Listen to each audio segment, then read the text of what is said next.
Senator Klobuchar has some advice and some commentary, as well as how her office can be of assistance in international exports.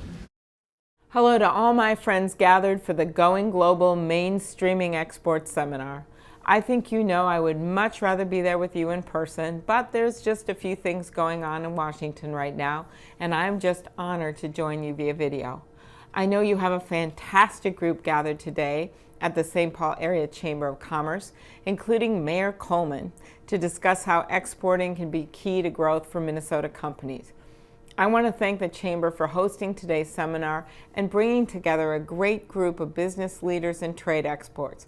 I'd also like to thank your event sponsors, Stinson Leonard Street, the Minnesota Trade Office, the City of St. Paul, and the U.S. Commercial Service Office. Exporting has been a critical source of growth and revenue for so many Minnesota companies. Whether it's Graco exporting pumps and spray equipment, or Cargill selling food and farm products around the globe, or General Mills putting a Wheaties box on every breakfast table from Brussels to Bangkok, or closer to home to St. Paul, 3M exporting their Post-it notes all over the world. But you don't have to be the size of 3M or General Mills to benefit from exporting. More than 8,000 Minnesota businesses now sell their goods and services abroad, including companies like LKT Labs, Lion Precision, and Evergreen Medical, who are represented in today's panels. I serve on the President's Export Council, which means I get to work on ideas for improving our country's export policies.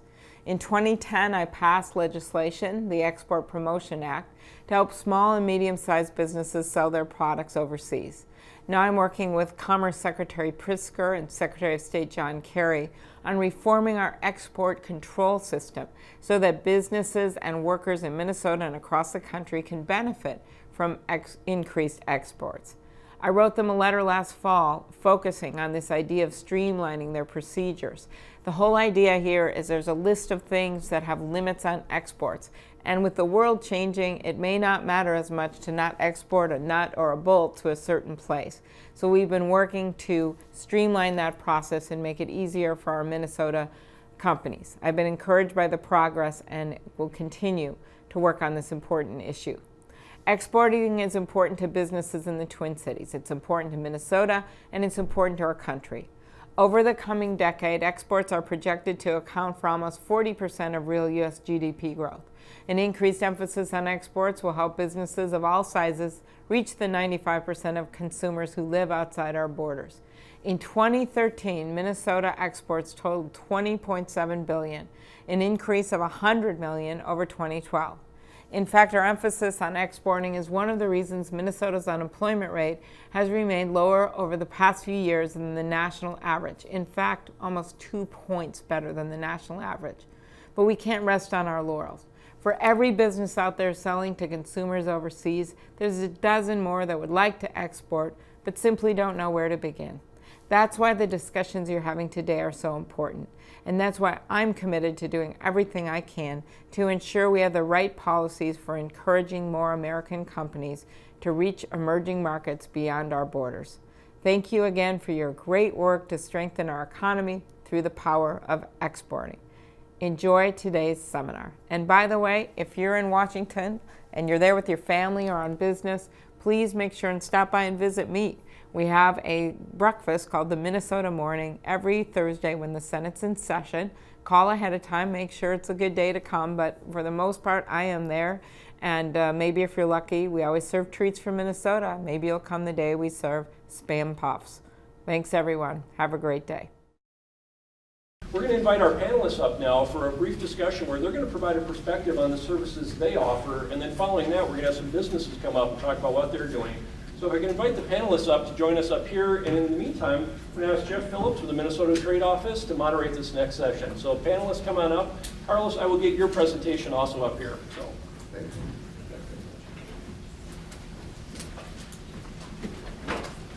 Hi, Dennis, and Guy, and Jared, Andrea, Sandy, and Carlos to the table.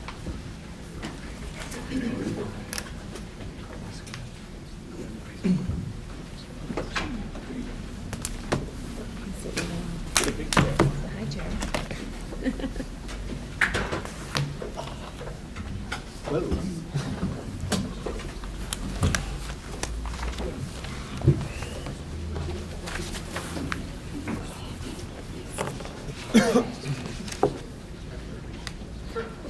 we get started on the panel, is the Consul General for Mexico in the room? Or is he over here? So everybody, this is Consul General from, a lot of people may not realize we have a consulate for Mexico in the cities here. And also Mike Flaherty from the Canadian consulate. Mike? Mexicans and Canadians. Exactly. So we got all your NAFTA representatives in the back of the room with us here. Say, and Jeff, perhaps, I don't mean to keep injecting myself, but I would like to acknowledge that we like Mexico a lot more than we like Canada, given hockey right now.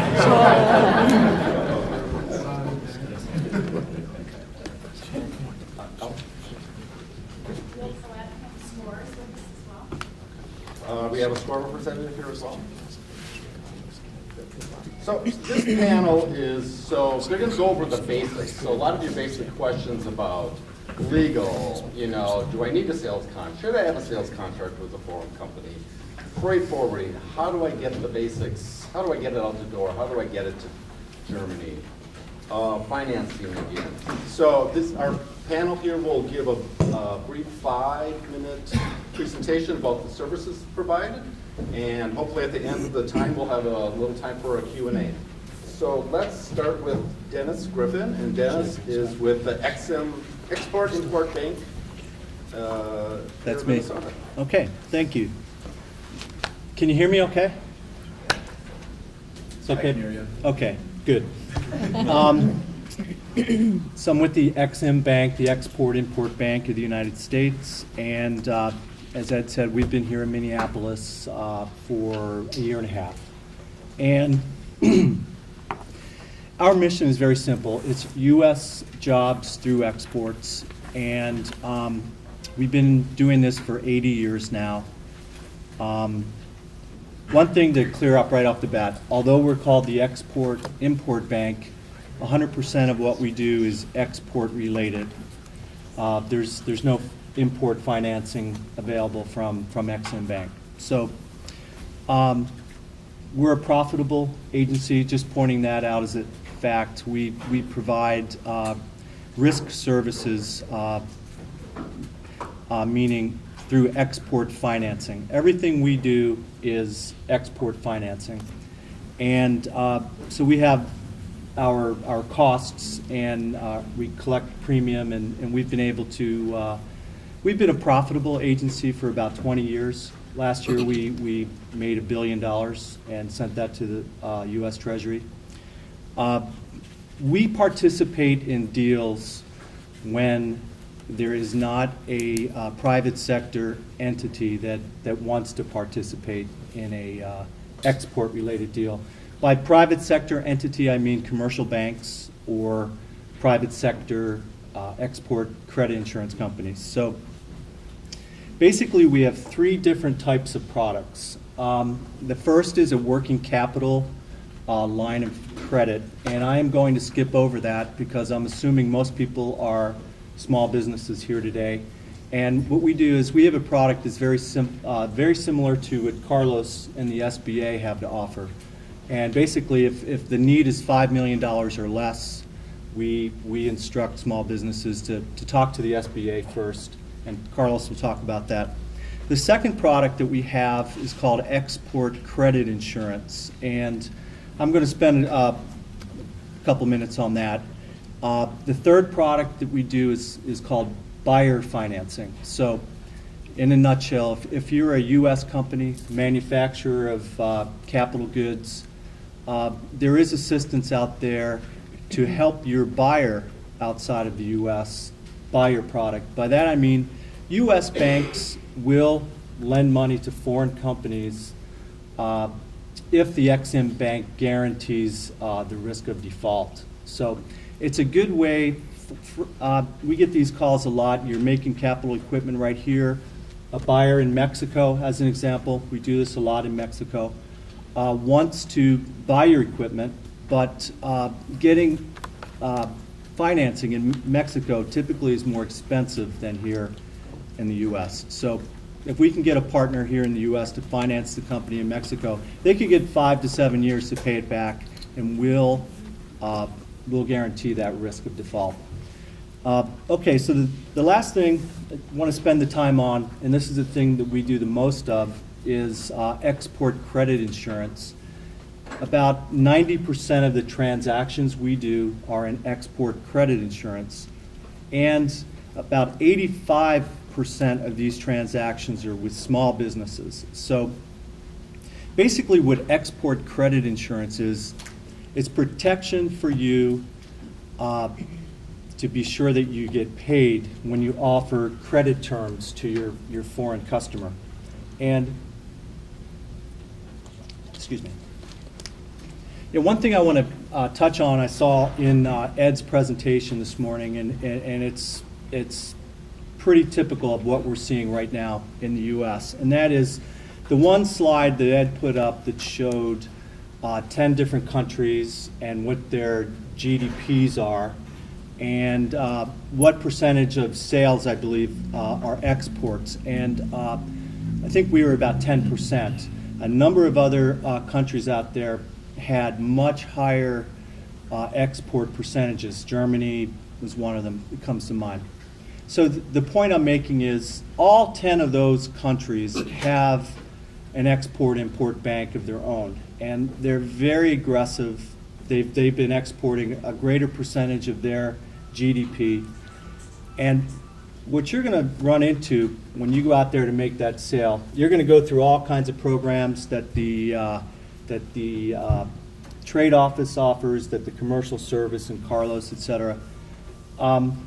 So you're about ready to get this deal. You tell your new prospect, hey, send me the money and I'll send you the product. Well, what's going to happen is you're going to get a rude awakening at that point, because they're going to say, well, give us 60-day terms and we'll have the deal. So that's what you're finding from your competitors around the world. That's the situation you're going to find.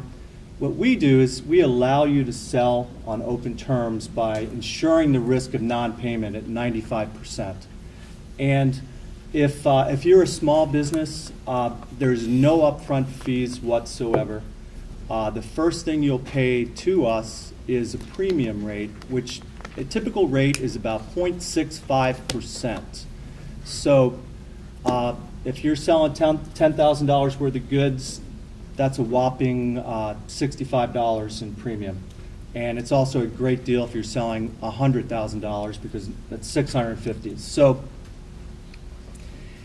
don't walk away from any deals because you want cash in advance or you want secure terms, because the U.S. government has a program to help you be competitive around the world. So in closing, this program, we'd like you to be in business for 3 years, but it could be your very first export. It could be $1,000, or you could be a $100 million company that has not exported. These programs are available to you. Again, we do this for the largest companies in the country, and we do it for the smallest companies. My role is working with the small and medium-sized companies. And if there's any questions, I'll take them afterwards. Great.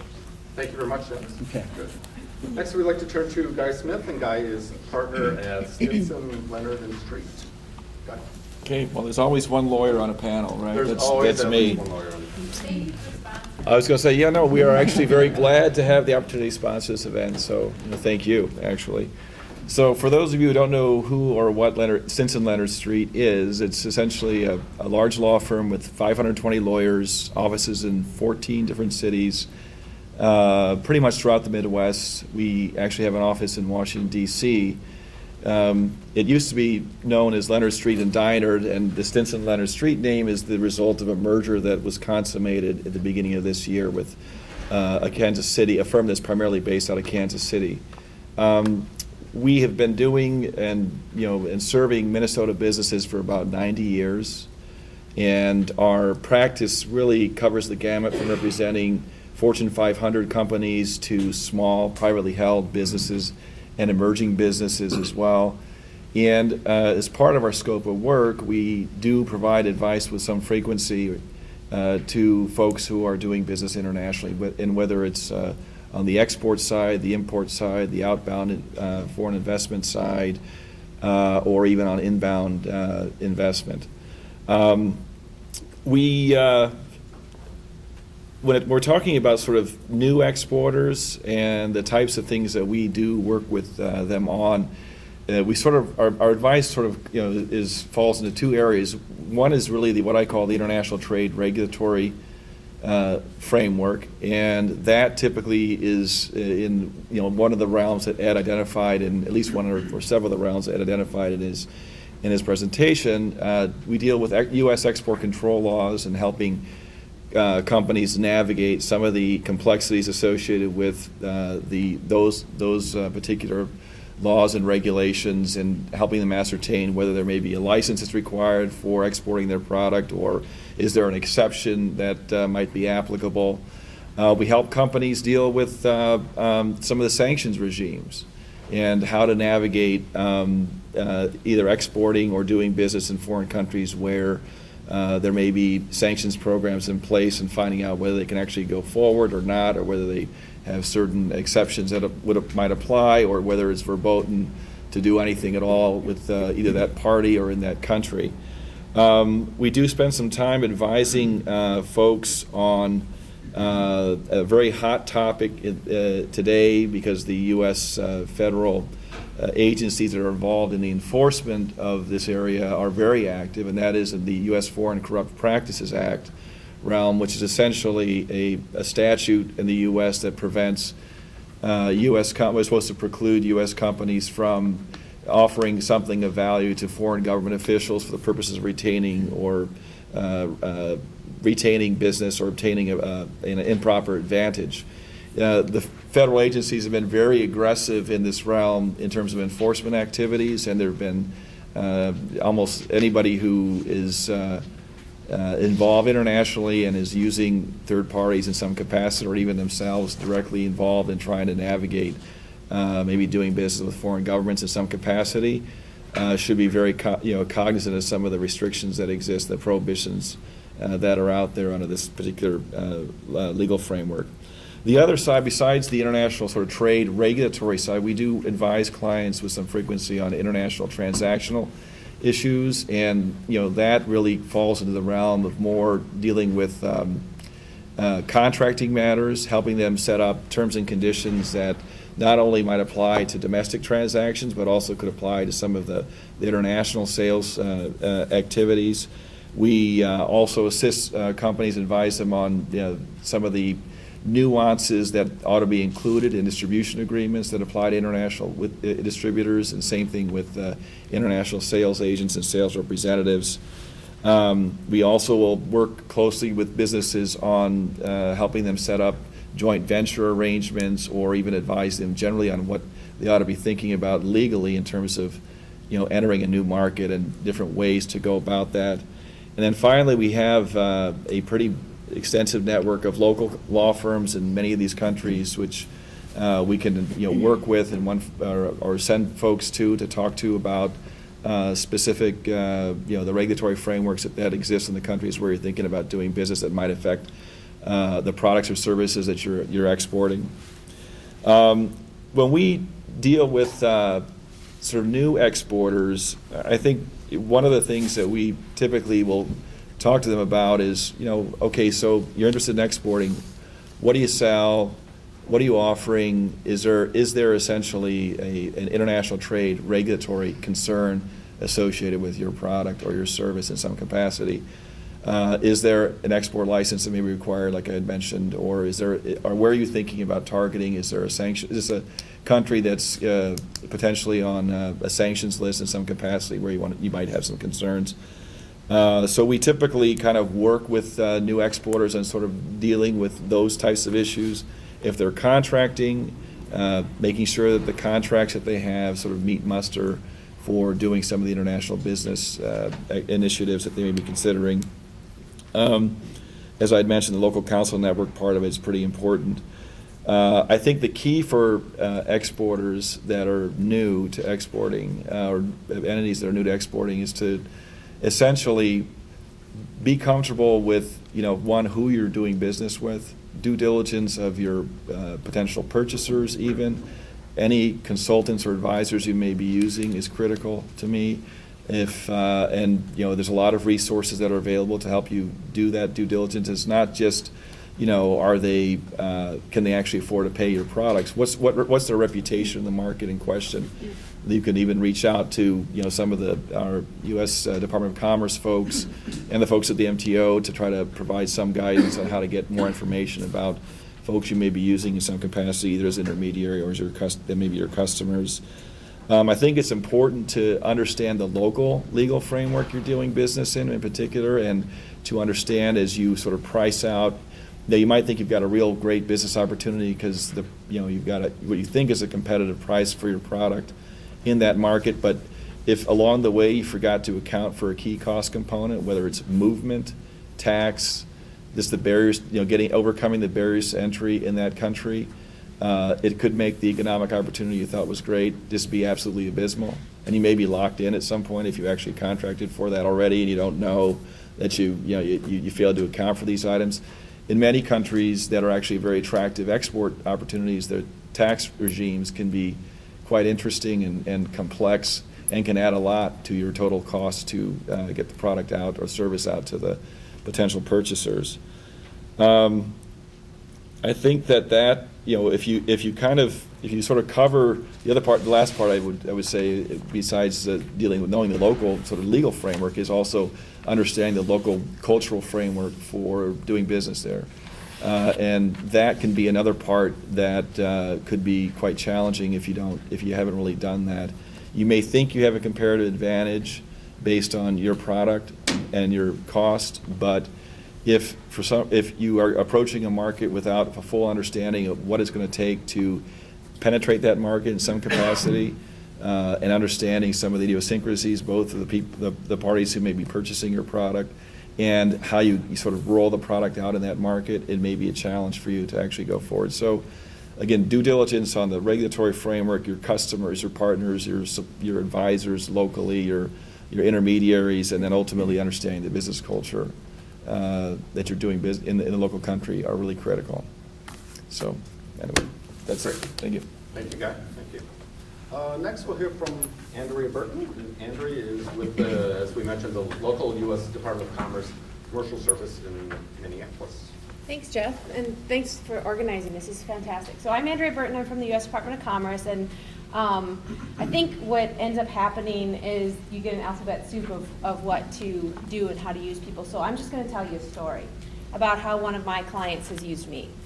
And I want you to understand that we're here to be used by you. We are your resources, and we are your federal government people, and we are here to be of service to you. And I know the state trade office is the same way. So this client is a small company in Minnesota. They're now, I would say, medium to large. But they first came to us when they were thinking about reorganizing. They saw that their sales in the U.S. had gone down because of the recession, and they knew there were opportunities outside their borders. So first things, they needed some training. So they went over and took Mary Jo's Trade Resources training, and they went over and took a couple other courses on the NAFTA Certificates of Origin from the trade office as well. They called us. They needed some research. So we had an intern do a bunch of research for them using their Schedule B numbers. And it identified those top countries of opportunity for them. We have one of our former interns here, actually, Austin Grant here. He did a bunch of research like this. And they took those pieces of research and they said, these look like good markets for us. Now, what would we do in those markets? What are the opportunities there? So we went a little bit further. We connected with our team in market. So in the embassies and consulates around the world, there are people like me, but the difference is they usually are foreign nationals that happen to be experts in medical, or experts in foods areas, or the experts in global transportation products. And what happens then is we set up conference calls and we talk to these experts about what are the barriers to entry, what are the regulatory environments, what are the sales channels, what are the trade shows I should be going to, and what is the Department of Commerce or the other agencies out there doing to support those activities. So we went through this. We also provided some research papers on exactly what the barriers and opportunities were in these top 5 markets. And then, here's the key, the client took action. He didn't just take that research and sit on it. He actually went to the country. He set up what is called the Gold Key service. It's one of our key services where my colleagues overseas work with you and me to identify who are the distributors for you that fit you in that market. Every company is different, so this is really tailored for the company and for your needs. So, got on a plane, and what this client would do is he would say, okay, there are 3 countries in sort of in the Central American region that I really want to target. So I'm going to go to Mexico, I'm going to stop in Colombia, which is a little further south, but then I'm going to go to Panama too. A couple of key things, these are all free trade agreement countries, a little bit easier to do business with them, a little easier to understand the way businesses work there. So we'll do 3 of these at a time. Just jumping a country. Made it a little easier. He gets to, or she gets to know the marketplace when they go there. They sit down and talk to these potential distributors. And do not underestimate the amount of knowledge you get by just sitting and having a conversation. Whether it is on one of those trade missions, or if you're doing a Gold Key service, but you cannot replace the value of those conversations and those meetings from your desk here in Minnesota. You've got to go to the market.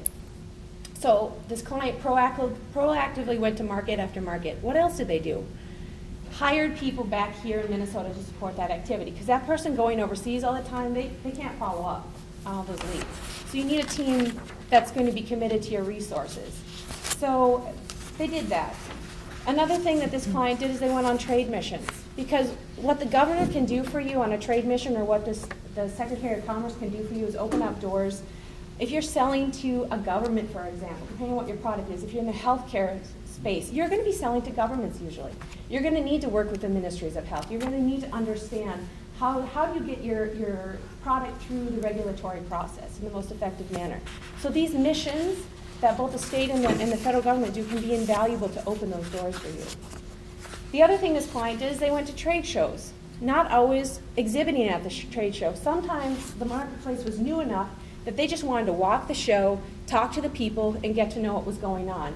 And the great thing is, let's just take Dubai, we'll pick on Arab Health because I was just there. What the federal government does is we have a program called Showtime, where all of our specialists from the region come, and they support the Minnesota Trade Office and the Florida Department of Economic Development and all the small and medium-sized companies that come inside of the USA Pavilion and help you get to know the people in the marketplace. We had so many questions this year on, can I sell my medical products to Iran? Maybe. And we'll help you figure that out.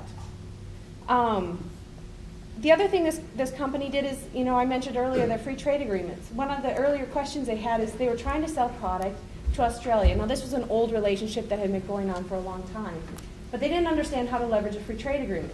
So we worked with them to make sure that they were identifying the proper claims to give to their importer, so the importer could make that claim for the goods to qualify for the free trade agreement. I mentioned our Gold Key service. We have a whole host of services that we do for the companies, but it's really dependent on what your needs are. We mentioned earlier knowing your clients. We have an international background check that we do. It's very thorough. It's a reference check. It's a financial check. The federal government, actually goes and interviews these people for you. So it can be really powerful and helpful when you're making a decision. And I forgot to mention, most of our services, you already paid for them because you pay your taxes. We do charge a small user fee for some of the services, but for example, that background check is $500. That Gold Key service, that's $700. So very low, but you got to get a little skin in the game to know that you're serious. But I'm going to follow up with where we're at with this particular company. We have this wonderful resource of business people here in Minnesota. It's called the District Export Council. So this company got so excited about the international business that they were able to do and how they were able to grow their company that they wanted to give back to other Minnesotans. And so they've joined the District Export Council. And I'm going to turn it over to Sandy Renner, if that's okay, Jeff, since we're tag teamed here. Okay, yeah. Who's our chair of the District Export Council, and let her talk about the DEC. Okay, thank you.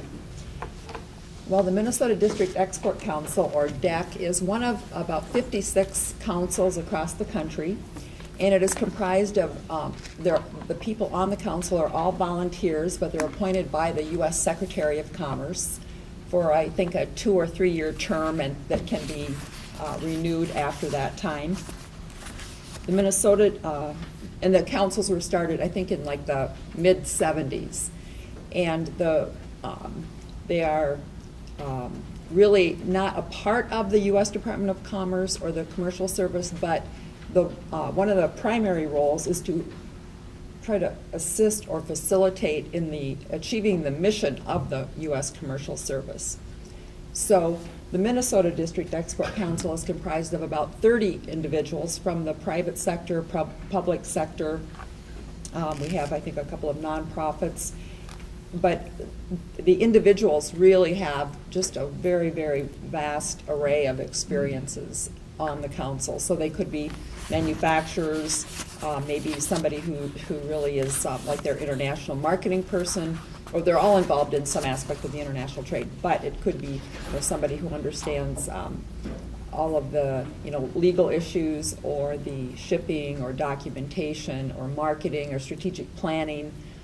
It could be just a whole, I can't even, I guess, list all of the types of experience that we have on the council.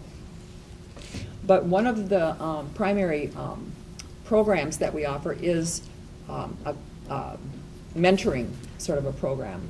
So as you're using all of these services that are available to you, whether it be through Andrea's office or through the trade office or any number of organizations that provide services, or the University of Minnesota, whatever groups are out there providing services, you can request to receive mentoring from the District Export Council. And generally we would have you put together a little maybe a questionnaire just to give us some background information, and then sort of decide who on the deck would be the best point for you to start making contact. And sometimes we have companies come into our District Export Council meetings, which take place on a quarterly basis, and make a presentation. And then based on how you're viewing your main challenges or issues, then we create a mentoring team that can assist you. And then once you tackle that particular issue, sort of decide what's the next issue or challenge, and then put together another mentoring team. So the last several years, we've really focused on really, really new to export companies, because we've tried to plug into the President's Export Initiative, and a lot of the new to export, truly new to export, which maybe some of you are, where you've never really made any export sales, is sort of it's just a little different, probably level of hand-holding that's really helpful and necessary. So we've focused a lot of our efforts on that category, but we also provide that same service, no matter what your stage of export development might be. In addition to the mentoring program, we do a lot of conferences. Like we have one coming up March 4th that we're working with the Canadian Consul General's office on, which is focusing on Canada. And part of that program is really looking at some of the issues of not just necessarily people who are new to exporting to Canada, but if you're already doing some level of business in Canada, how can you increase that activity, and what are some of the challenges and how to overcome some of those challenges. And that, again, is March 4th at the Guthrie. And so if you go to the District Export Council website, which is another terrific resource, it's exportassistance.com. And I mean, we kind of think it's one of the best exporter resources out there. And we have, our council has, I think, 7 or 8 other district export councils in the country that actually license our website, because we've put a lot of effort into it over the years and have a great management team that keeps that up and running. And we work closely with Andrea's office and the interns at Andrea's office to keep the content and everything current in there. So that's on March 4th. We also co-sponsor with the Commercial Service some of the major conferences that they undertake to bring these commercial service officers from around the world to Minnesota. And we did one last year focusing on what's called Gateway to Europe, and the other one was called Access the Western Hemisphere. and we had probably 54 or 55 foreign commercial service officers that came to the U.S., and we'll be doing one again in November or teaming up with the commercial service. So I guess if you are interested in learning more about the District Export Council, the best step is to contact Andrea's office, because that's sort of our feeder point to bring people into this mentoring program. So, Thank you very much, Sandy. Sure. I believe you got an honor this year of being the top deck. yes, we were So selected. congratulations Thank you. under your leadership. Deck of the Year award this year. So thank you. Thank you very much. Our last presenter today will be Carlos Sosa. Carlos is with the SBA Office of International Trade in Minnesota, and he has a little show for us as well. Thank you, Jeff. Well, I only have 5 minutes for my presentation, so I'm going to dive right into it. I'll begin by telling you all that the SBA has had, in one form or another, export financing programs designed specifically for small exporters, and we've had them since the 1980s. Currently, we have 3 pre-export financing programs that consist of guarantees to banks. Now, why are these programs important? I'll give you these 2 statistics there. 97% of all exporters in the U.S. are small businesses, and 96% of available customers of those exporters reside outside the U.S. borders. So let's look at the first program. Export Express. This program actually consists of loans of up to $500,000 that small companies can use to pay for the cost of traveling overseas in search of those large purchase orders.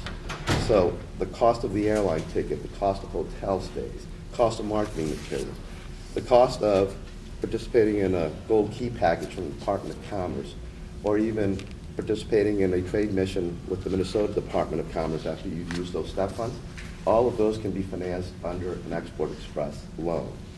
In addition, the program can be used to finance small working capital lines of credit and to finance capital expenditures that are small for the exporter. So the beauty of this program is that banks that are approved Export Express lenders can use their own underwriting criteria, their own legal forms, and book these loans without having to come to SBA for final approval. What are the fees? There's a 1% guarantee fee for loans with a term of 12 months or less. If the loan has a maturity or term greater than 12 months, and it can go up to 25 years, then the guarantee fee jumps anywhere from 2 to 3.75% of the guaranteed portion of the loan.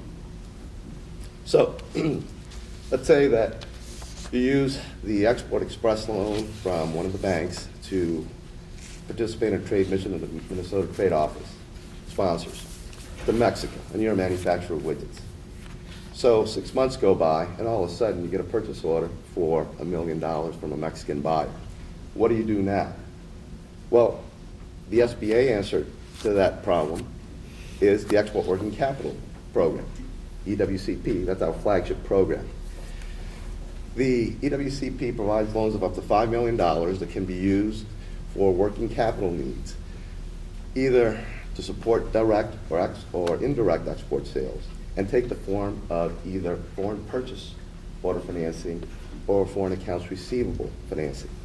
So that $1 million purchase order that you receive from the Mexican client, once you take that $1 million purchase order to the bank will ask you, how much does it cost for you to fill that purchase order? You'll say $800,000. So the bank will advance up to $800,000 under that purchase order, give it to you, you go out, you buy all the raw materials to manufacture widgets, put the widgets on a boat, get paid by the foreign customer. Once you receive that payment, the bank applies $800,000 to the line of credit and gives you the profit of $200,000. Banks receive a 90% guarantee as the incentive to make these loans to exporters. Now, what are the fees? There's a 1% guarantee fee on loans with a term of 12 months or less. And 99% of these loans are booked for a term of 12 months again, or less. Under this program, the SBA has no U.S. minimum content requirements. So conceivably, you could purchase a used piece of capital equipment from South Korea, bring it into the U.S., refurbish it, and then sell it into Canada. In addition, we have no field exam requirements, and we have no minimum financial ratio test requirements. Actually, that's a mistake. I put except for debt service coverage. That no longer applies to this program. And you can also finance the sale of military goods, the foreign militaries or foreign buyers, as long as you have proper State Department clearance that is an export license. So once again, you've used Export Express to go on the trade mission to Mexico. You received your first purchase order for $1 million about 6 months later.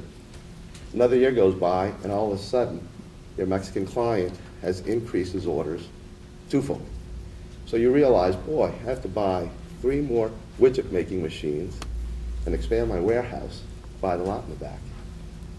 You go to your bank and you ask the bank, hey, how can I finance this capital expenditure? It's going to cost me $1 million. Well, your banker, being shrewd, says, under the SBA's international trade loan. This program is designed to provide domestic capital expenditure financing for companies that are either exporting or have been adversely affected by competition.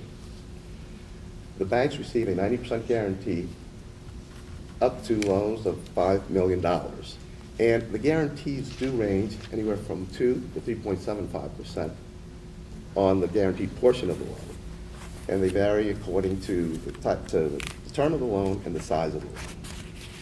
So what I have done in my last slide is to provide my contact information. If you can't think of any questions right now, you think of them after the presentation, feel free to call me or email me. In addition, in your packets, excuse me, you have 3 fact sheets on all 3 of these programs that I just described with more detailed information. And finally, I'd like to direct you to this website, which we have at the SBA, www.sba.gov/international. I believe that you'll find a lot of useful information there that can help you take your company global. Thank you. Thank you, Carlos. We have about 5 minutes for questions from the audience.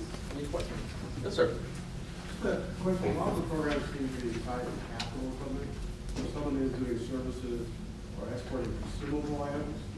So That's a good question. Actually, the Export Express program can be used for services as well as the Export Working Capital program. And remember, they also can be used for pre-export financing, the financing that you need, the working capital that you need in order to fill a foreign buyer's orders to your company. So that's short-term financing. The international trade loan is the one that you can use for capital expenditures as well as the Export Express, because they have a term under Export Express and the international trade loan that goes up to 25 years, depending on the asset being financed. Yeah, we cover products and services, products including capital goods, as you said, but all kinds of consumable products and agriculture. We work with service providers too. Goods and services are treated equally, just differently. Let me add one more comment to my comment.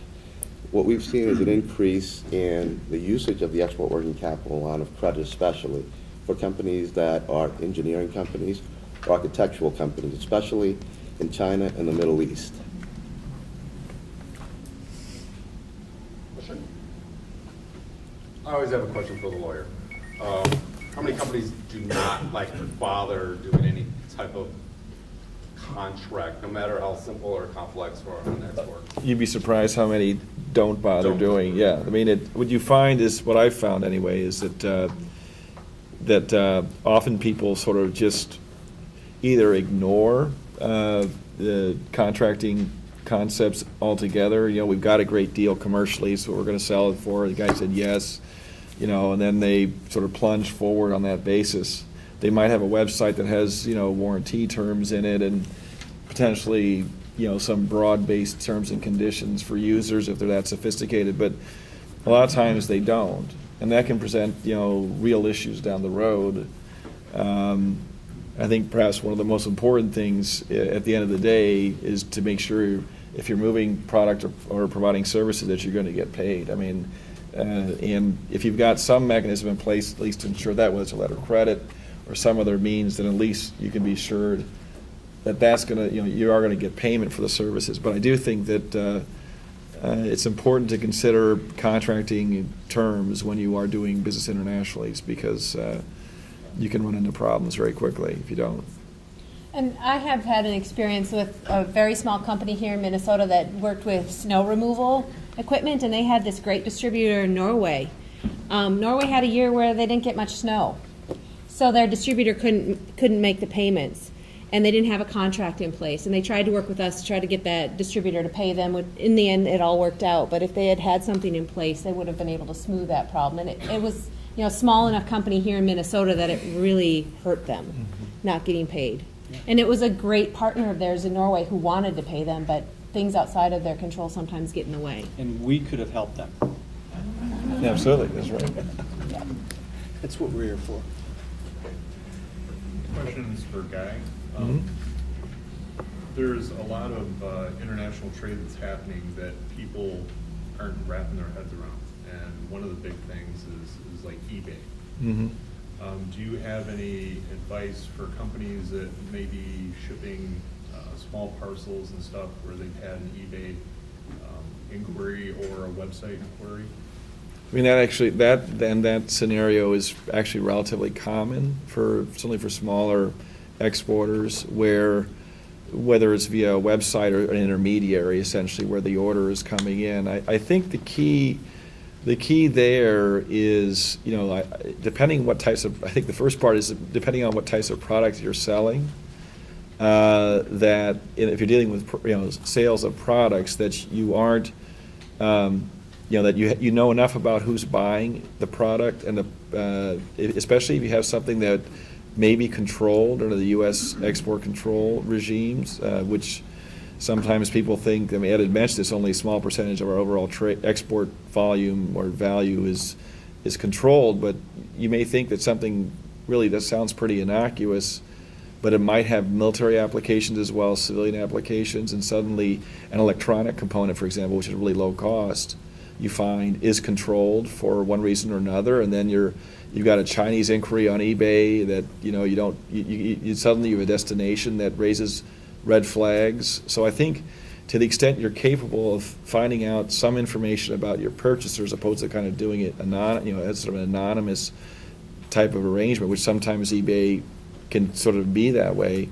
I think that's, especially if you're trying to grow a business from that perspective, I think it's pretty important to try to be able to do that. And again, if you're in these areas that are sensitive, electronics, high tech, clean tech, sometimes can even step into that realm, then I would think that'd be the case. Then I think ultimately, you probably should think about, you could always send an invoice with, some basic terms and conditions if you wanted to, if you started to really grow this business, or, have some terms and conditions associated with a transaction. Say, FYI, if we're going to sell it through you via eBay, these are our terms that would apply to your transaction. At least you have something to look to when we, at the end of the day, if there is to be a dispute in some capacity. But I think the biggest thing on those situations is just making sure, that you're not, a bad buyer isn't out there, and sometimes it's not just a technology. It's you're not, even if you're selling a product that isn't dual use, doesn't have military and civilian applications, it literally may be the purchaser is essentially a party that is banned from receiving exports of whatever type from U.S. entities. It'd be a bad actor. Could be someone, there's actually something called the Specially Designated Nationals List, if you can believe this. And that it grows and shrinks depending on what the foreign policy drivers are in the U.S. government. And as an example, you might have folks in there who are, you wouldn't think about it, but could be used as a sort of money laundering organizations for narco traffickers. They might be listed there as a specially designated national you can't trade with. You may have somebody who is, a terrorist, or a supporter of terrorism in some capacity, entity.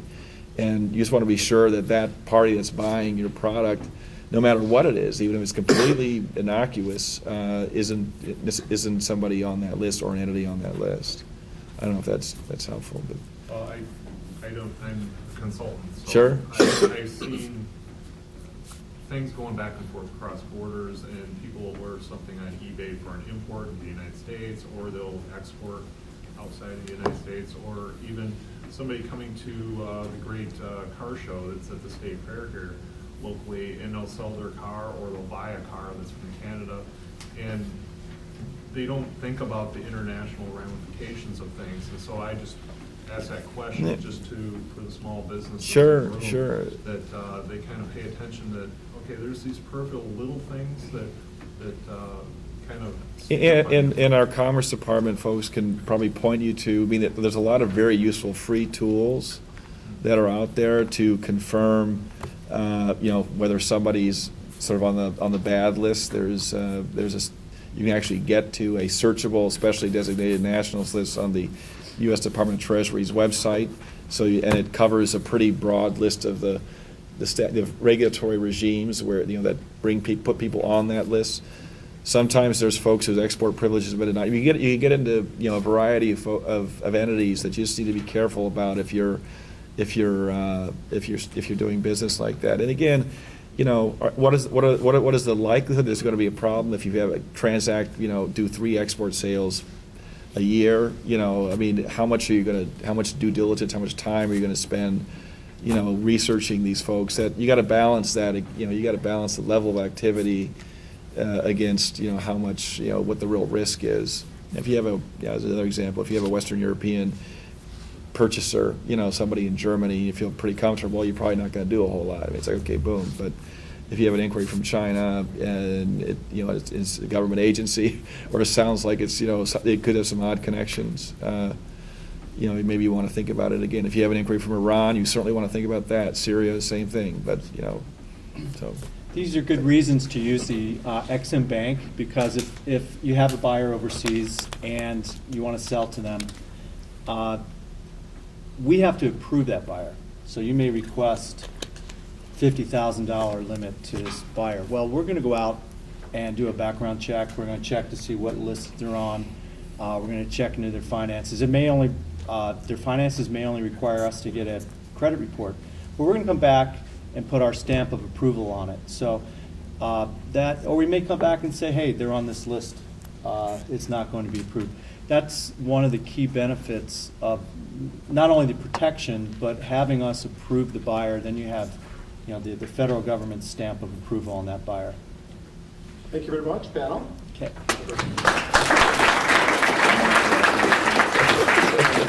The panel will be with us after our next company panel, so if you want to chat privately with anybody, they'll be around at the end as well. So thank you very much.